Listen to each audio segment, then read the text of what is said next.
Welcome back to the Homegrown Chronicles. So this is the 7th video in our mini-series on how to grow your own mushrooms. And this one's going to be a good one.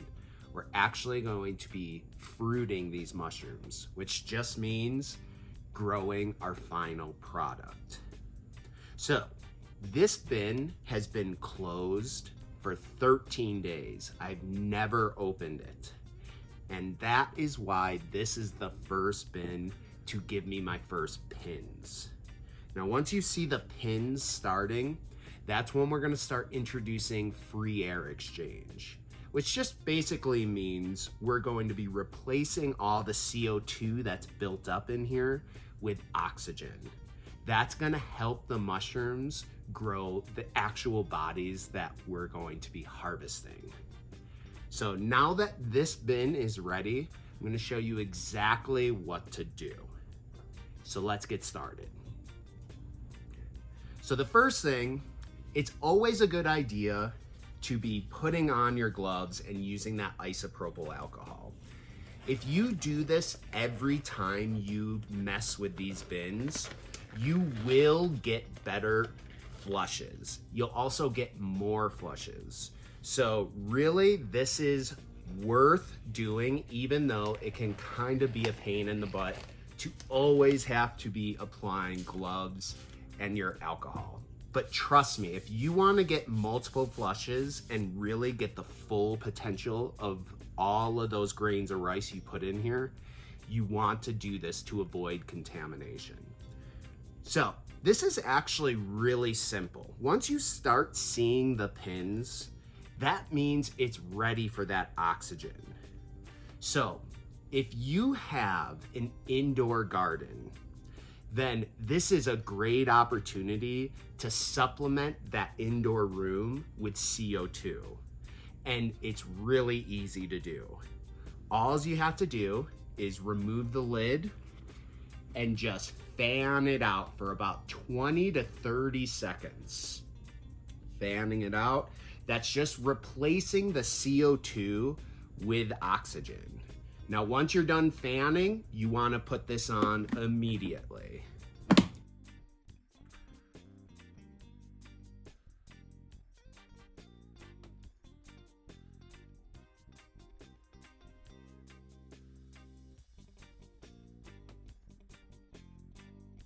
So we talked about this in the first part of this grow series, but this is a great way to supplement your indoor garden with CO2 because there is a big concentration of CO2 here.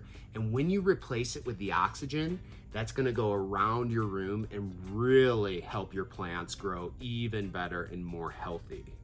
So if you do have an indoor grow, you're gonna wanna take advantage of that CO2 by fanning it out. Now you want to fan 3 to 4 times a day for about 20 to 30 seconds.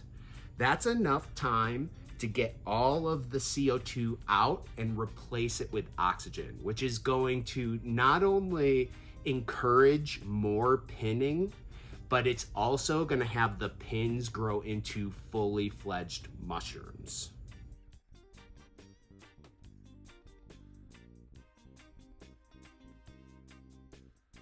Now, if you don't have an indoor garden, or perhaps you're leaving town for a couple days, what you can do is put an oscillating fan on these bins.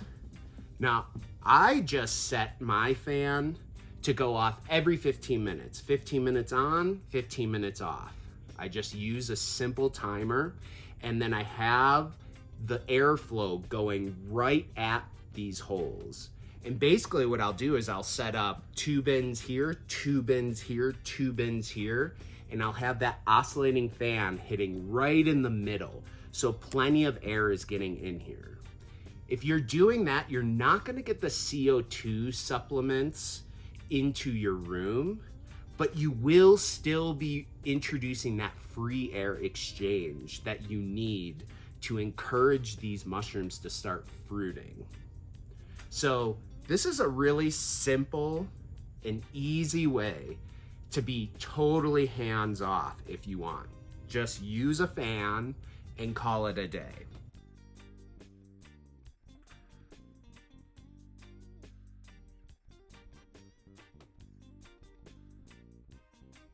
This basically is our first flush. You always hear about flushes when it comes to growing mushrooms. And it just means how many times you saturate the cake once it's dried up, and then the next flush happens, and then the next flush. And really, flushes vary. For the most part, you get the most meatiest mushrooms on this first flush, and then the second flush, typically you get less mushrooms, but they're actually bigger. And then so on and so forth until the cake is basically used up. So that's what we're gonna be doing for the rest of this video, is just going day to day, just like we have been in the last video. And I'm gonna show you exactly when you want to harvest your mushrooms and when you want to rehydrate your cake. So, let's get started. First, we're gonna take a look at these pins today, and we'll track from then on.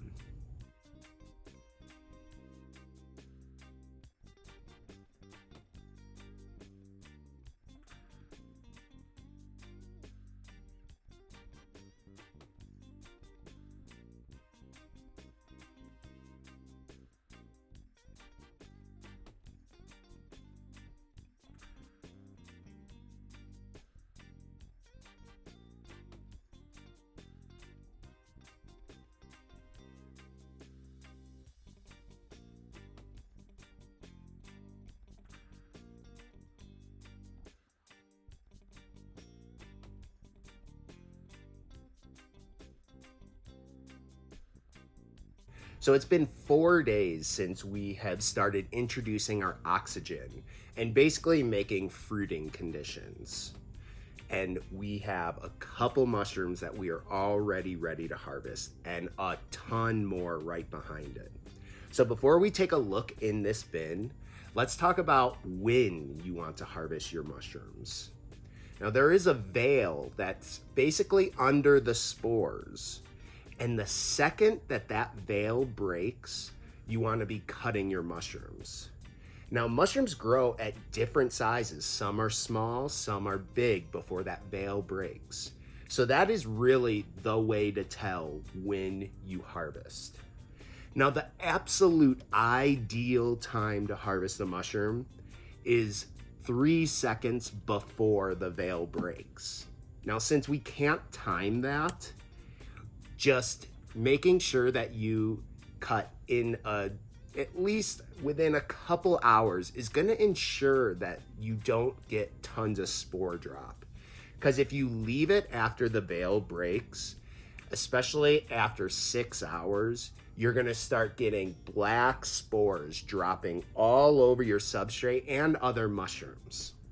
Now, this stuff is kind of gross. It's a little slimy if you really let it go, but it is actually okay. It's safe to eat, and really the big problem with it is that the more spores that are in there, the more likely you're going to get contamination, and you just won't get as many flushes out of the bin. So let's take a look at these mushrooms here. I have everything that I need. First thing you really need, make sure that you are using gloves and isopropyl alcohol. Like, this is the time when you're gonna be down there by the substrate and you don't want to be using your bare hands. Now, if you're on your like 4th, 5th, 6th flush, you can start relaxing with the gloves because you're not gonna get too many more flushes. But since this is the first flush, I'm gonna pretend like there's contamination everywhere and I'm gonna avoid it like the plague. So, got my gloves on here and my isopropyl alcohol. Now, here's the other thing you want. You wanna get some brand new trimming scissors. That's what I'm using. Whatever kind of scissor it is, make sure it's brand new. This is the one I have devoted to mushroom growing. And then you're gonna want to really get it good with the rubbing alcohol every single time that you cut. Because I mean, if we get contamination at the cut point, like this bin is toast. Like you will get contamination and it's all over. So really make sure that you do this step here. Okay, so we're ready to take a look in our bin. So let me adjust the camera and we'll get started. So let's open this bad boy up here. Now, as you can see, we got lots of mushrooms in here. Now, the big ones are obviously the ones that are ready. I'm looking at these, nowhere near ready. But when you look at this one right here and this one, it looks like we have our veil that's broken. This one's about to have its veil broken. So since I can check it within an hour or two, I would give this one half a day at the most and it'll be ready. But this one is ready for sure. So what I'm gonna do is take my scissors. Now you can, some people just rip it right from the bottom. But what happens is you rip up part of your substrate. And then that means that that spot that you ripped up will not be able to grow more mushrooms on top. So to ensure that we do not rule that spot out for more mushroom growth, what you want to do is cut it at the very base. I'm talking as close to the substrate without touching the substrate as possible is what you want to do. So what I'm going to do is I'm just going to maybe give you a little look at these mushrooms here. And we are ready to go. So I'm gonna just take my mushroom by the hand and cut. Now don't worry if you do accidentally cut one of these smaller ones, it's still fine, it's still a good mushroom, it would have went a lot longer had you not. So right when you cut it, you can see that there's blue, and that is natural bruising. That is exactly what you want to see. Now here is the veil that I was talking about. Once that veil breaks, that's when you need to start thinking about harvesting as soon as possible. This one has a funky little thing on top. You know what that is? Mushrooms just grow a little funky sometimes. So perfectly edible, nothing wrong with this mushroom here.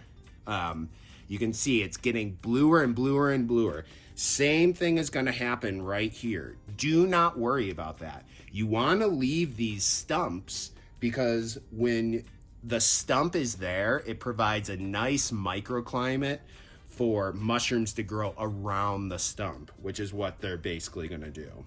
So let's cut this last mushroom here. Perfect. As you can see, the veil just broke. That is perfect. It means we are, this was just about as big as this mushroom was going to get. The last thing I want to talk about is sometimes you're going to see a lot of white fuzzies down there. So you can see some fuzzy right here.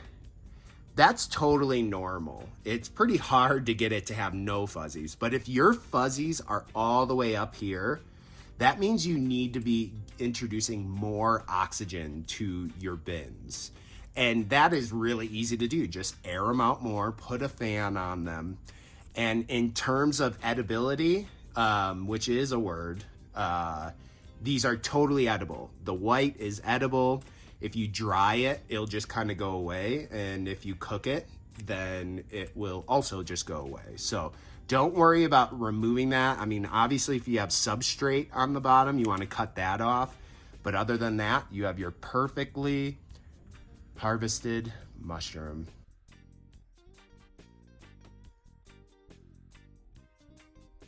"24 hours later, and most of the veils in this tub have broken. Now, even though some of them have not broken their veils yet, when I have a tub like this and most of them have, I just level the entire cake. You're really not giving up that much by harvesting some of the smaller ones a little early. Trust me. It's much worse to leave all the mushrooms for the spores to drop, because that can affect how many flushes you get. If you just harvested all the ones that have broken, it kind of stunts them anyway, and their veils just break right in the stage that they're at. So really, it's best just to level the entire cake like this. You can see that I've left the really small pins. These are what we call aborts. They're more than likely not going to grow at all. Occasionally they will, but I just leave them for the same reason that we leave these stumps.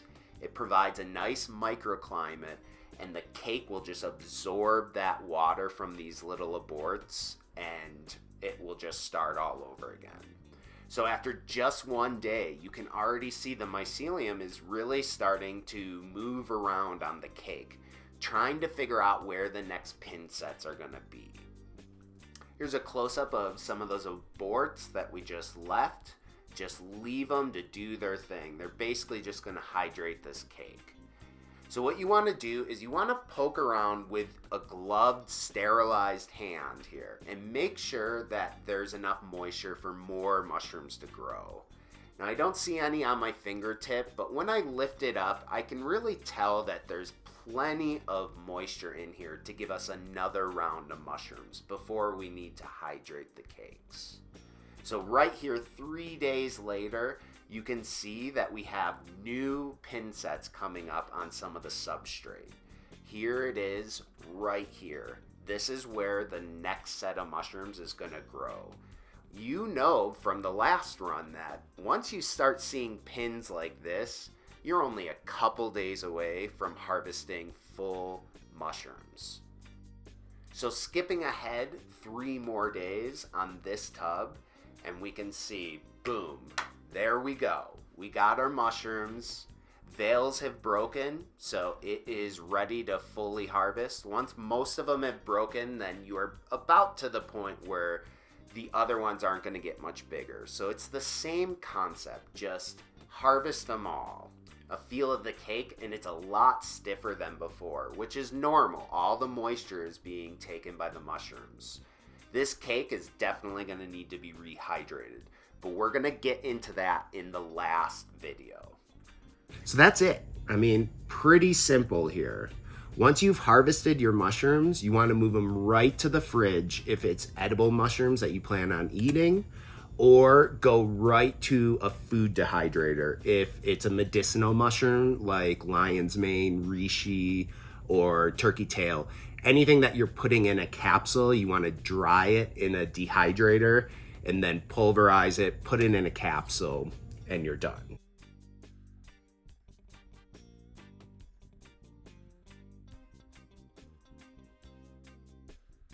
Now there's one more thing I want to mention, because sometimes we leave town, maybe for like 12 hours, maybe 24 hours.